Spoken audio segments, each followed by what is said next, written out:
Hello friends, Radhe Radhe, जय श्री कृष्णा। कैसे हैं आप सब? आई होप आप सब अच्छे होंगे, स्वस्थ होंगे।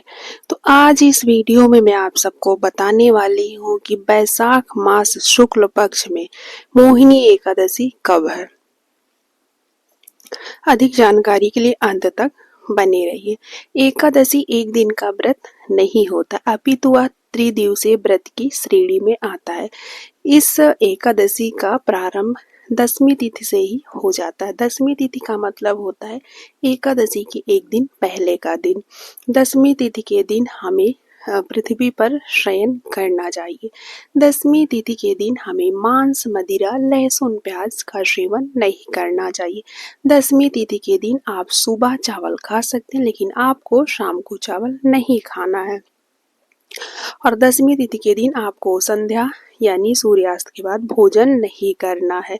अगर आप भोजन कर भी रहे, ऑफिस जाते हैं, शाम को आते हैं, रात में लेट लपेट आते हैं, तो आप कुट्टू का आटा या फिर बिना लहसुन प्याज के आप भोजन कर सकते हैं। तो दसवीं तिथि के दिन ये सब इन नियमों का पालन करना जरूरी होता है। और एक दसवीं तिथि के दूसरे दिन बाद एकादशी आती है और एकादशी के दिन हमें व्रत रखना होता है। तो चलिए बताते हैं एकादशी के दिन दिनचर्या कैसी होनी चाहिए। तो एकादशी के दिन हमें ब्रह्म मुहूर्त में उठ जाना चाहिए और दैनिक कार्यों से निवृत्त होकर स्नान करना चाहिए। लेकिन जब हम स्नान करते हैं तो उस स्नान वाले जल में खाली जल से स्नान नहीं करना चाहिए। उस स्नान वाले जल में थोड़ा सा काला तिल और गंगा जल मिलाकर स्नान करना चाहिए। खाली पानी से स्नान नहीं करना चाहिए।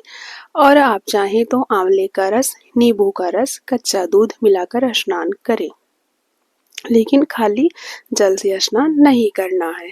तो स्नान करने के बाद आपको इस दिन पीला वस्त्र जरूर धारण करना चाहिए, क्योंकि हमारे भगवान विष्णु कृष्ण कन्हैया का प्रिय रंग होता है पीला रंग। इसलिए हमें खुद भी पीला रंग पहनना चाहिए वस्त्र। और अपने घर में अगर लड्डू गोपाल हैं, कृष्ण कन्हैया, लड्डू गोपाल, शालीग्राम या युगल जोड़ी सरकार हैं, तो उन्हें इस दिन पीला वस्त्र अवश्य धारण कराएं।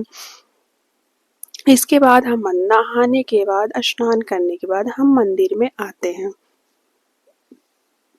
मंदिर में आकर अपने मंदिर की साफ सफाई करते हैं। लड्डू गोपाल को घंटी बजाकर प्यारे प्यारे हाथों से उन्हें उठाते हैं। उठाने के बाद हम मंदिर की साफ सफाई कर लेते हैं। फिर उसके बाद हम अपने लड्डू गोपाल को स्नान कराते हैं। लड्डू गोपाल, शालीग्राम, युगल जोड़ी जो भी है, इस दिन यानी एकादशी के दिन आपको नियम बना लेना चाहिए कि एकादशी के दिन हमें अपने लड्डू गोपाल को पंचामृत से स्नान जरूर कराना है। अगर पंचामृत नहीं हो सकता है तो आपके घर में अगर दूध है तो केवल दूध से ही स्नान करा दीजिए, अगर दही है तो केवल दही से ही स्नान करा दीजिए। लेकिन इस दिन कुछ विशेष जरूर करना चाहिए अदर दिनों के अपेक्षा। तो हम लड्डू गोपाल को स्नान करा के अपने लड्डू गोपाल को पीला वस्त्र धारण कराएंगे। और जैसे हम पूजा करते हैं, और भोग हर एकादशी का एक प्रिय भोग होता है, तो आप लोगों को एकादशी पर, जैसे इस टाइम सीजन चल रहा है तरबूजा खरबूजा, तो इस दिन अपने लड्डू गोपाल विष्णु भगवान को तरबूजा खरबूजा का भोग अवश्य लगाना चाहिए। इसके बाद हमें आरती करना चाहिए। चंदन लगाने के बाद हम आरती कर लेते हैं। आरती आपको विष्णु भगवान की या कृष्ण कन्हैया की आरती कर लेनी है। और आरती से पहले हमें संकल्प जरूर लेना है कि श्री विष्णु श्री विष्णु श्री विष्णु 3 बार विष्णु भगवान का नाम लीजिए। और उसके बाद हाथ में अक्षत तो नहीं लेते हैं, पुष्प ले लीजिए और थोड़ा जल ले लीजिए। उसके बाद बोलिए श्री विष्णु श्री विष्णु श्री विष्णु। अपना नाम लीजिए, अपना गोत्र लिख लीजिए, अपने गांव का नाम, अपने जिला का नाम। उसके बाद आपको संकल्प लेना है कि हमें व्रत कैसे रखना है। व्रत अगर आप निर्जल रखते हैं तो आपको निर्जल का संकल्प लेना है। अगर फलाहार खाकर व्रत रखते हैं तो फलाहार का संकल्प लेना है कि भगवान जी मैं आपकी प्रसन्नता के लिए एकादशी का व्रत कर रही हूँ और फलाहार खाकर व्रत को रखूंगी। मेरे व्रत में जो भूल चूक हो जाए उसे माफ कर दीजिएगा। संकल्प जरूर से जरूर लेना चाहिए। बिना संकल्प के व्रत अधूरा माना जाता है। तो इस दिन क्या जब भी कोई व्रत रहे तो संकल्प जरूर लें, तभी व्रत संपूर्ण माना जाता है। उसके बाद आरती कर लेनी चाहिए और हर एकादशी पर उसका नाम होता है। उसी नाम से एकादशी की पुस्तक आती है। उस पुस्तक में कथा होती है और एकादशी 24 हर महीने जो है 2 एकादशी पड़ती है। वैसे तो साल भर में 24 एकादशी होती है, लेकिन अधिक मास जब भी होता है तो 26 एकादशी होती है। तो आप अगर 26 एकादशी या 24 एकादशी का व्रत ना कर पाए तो एक व्रत यानी निर्जल एकादशी जो कि जून में पड़ रहा है, तो उस एकादशी का व्रत रखने से आपको 24 एकादशी के व्रत का पुण्य मिल जाएगा।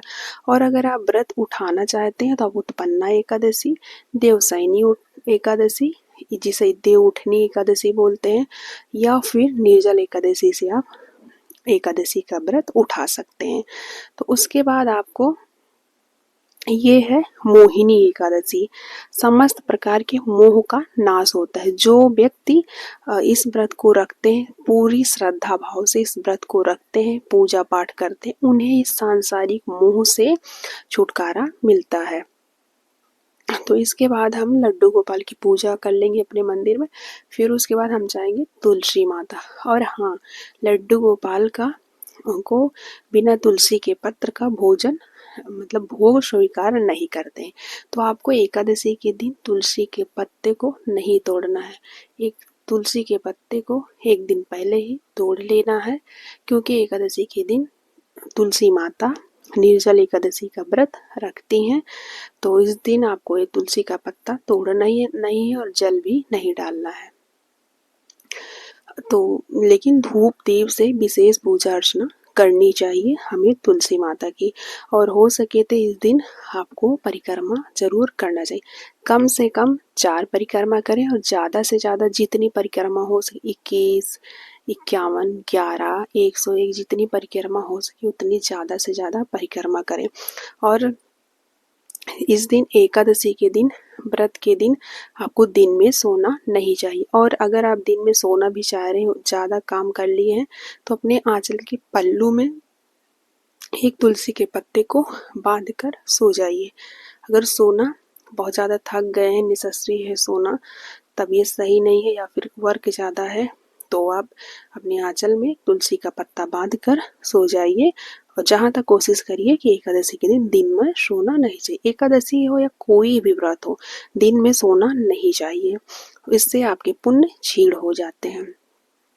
तो ये थी एकादशी की जानकारी। अब ये बताएंगे एकादशी का प्रारंभ कब हो रहा है, किस दिन एकादशी का व्रत रखा जाए। एकादशी तिथि का प्रारंभ हो रहा है 7 मई सुबह 10:19 पर और समापन हो रहा है 12:30 पर।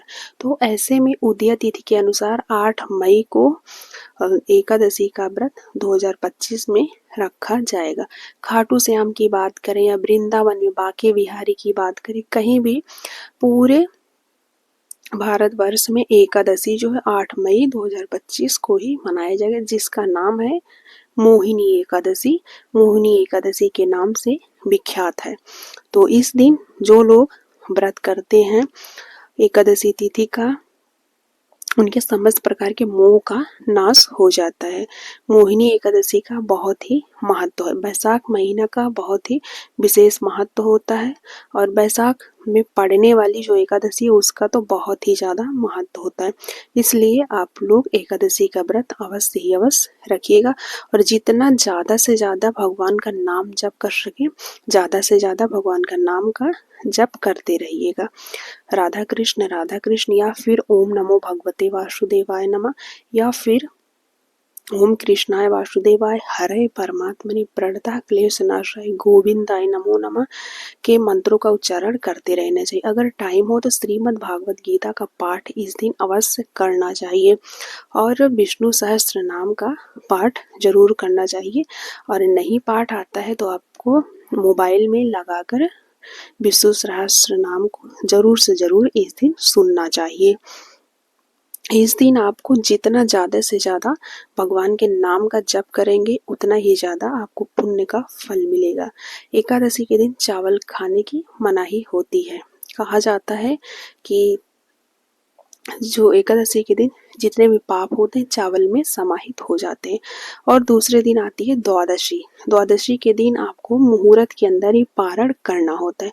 तो पारण का समय मैं आप सबको बता देती हूँ। पारण का समय 9 मई 2025 शुक्रवार को प्रातः 5:34 से 8:16 तक आपको पारण कर लेना है। पारण का जो शुभ मुहूर्त है 5:34 से 8:16 तक आपको पारण कर लेना है। पारण मुहूर्त के अंदर ही करने से आपका व्रत संपूर्ण माना जाएगा। तो आपका ये हो गया मोहिनी एकादशी के व्रत की जानकारी। व्रत 8 मई को रखा जाएगा और 7 मई को दशमी तिथि का पालन किया जाएगा और 9 मई को पारण किया जाएगा, यानी शुक्रवार को पारण किया जाएगा। बुधवार को दशमी तिथि का पालन और बृहस्पतिवार को दशमी तिथि 11 है यानी एकादशी बृहस्पतिवार को, शुक्रवार को पारण करना है। तो आप लोग विष्णु भगवान और कृष्ण कन्हैया के जितना ज़्यादा से ज़्यादा हो सके मंत्रों का, कथा को सुनना चाहिए या फिर नाम जप करना चाहिए। जितना ज़्यादा से ज़्यादा नाम करते हैं, जप करते हैं, उतना ही आपके लिए अच्छा होगा। तो आप ये मैंने आपको बता दिया कि एकादशी कब रखा जाएगा, पूजा विधि क्या है, पारण कैसे करना है, ये मैं आपको नेक्स्ट वीडियो में बताने वाली हूँ। हर एकादशी का अपना एक पारण का समय होता है। समय तो मैंने बता दिया है, पारण कैसे करना है वो एक अलग से वीडियो बनाने वाली हूँ। तो आप लोग उस वीडियो को जरूर देखिएगा। और पारण जो है मुहूर्त के अंदर ही करना चाहिए। पारण चावल खाकर ही करना चाहिए। अगर चावल सुबह नहीं बन पाए तो आप कच्चे चावल का 2 दाना खाकर चावल का एकादशी के दिन पारण यानी द्वादशी के दिन एकादशी का पारण करना चाहिए। तो एकादशी आप सभी को मेरी तरफ से वैशाख मास शुक्ल पक्ष में आने वाली मोहिनी एकादशी की अनंत और अनंत शुभकामनाएं। तो फ्रेंड्स, आप लोग मोहिनी एकादशी का व्रत रखिए और अगर आप पहली बार उठाना चाहते हैं तो पहली बार मत शुरू करिए। आने वाली है निर्जल एकादशी, उस निर्जल एकादशी से आप लोग व्रत को स्टार्ट करिएगा। तो मैंने आपको सारी जानकारी दे दी है। व्रत किस दिन रखना है, कैसे रखना है, पूजा कैसे करना है, पारण कब है, क्या समय है, मैंने सारी जानकारी आप सबको इस वीडियो में दे दी है। मिलते हैं नेक्स्ट वीडियो में। राधे राधे, जय श्री कृष्णा।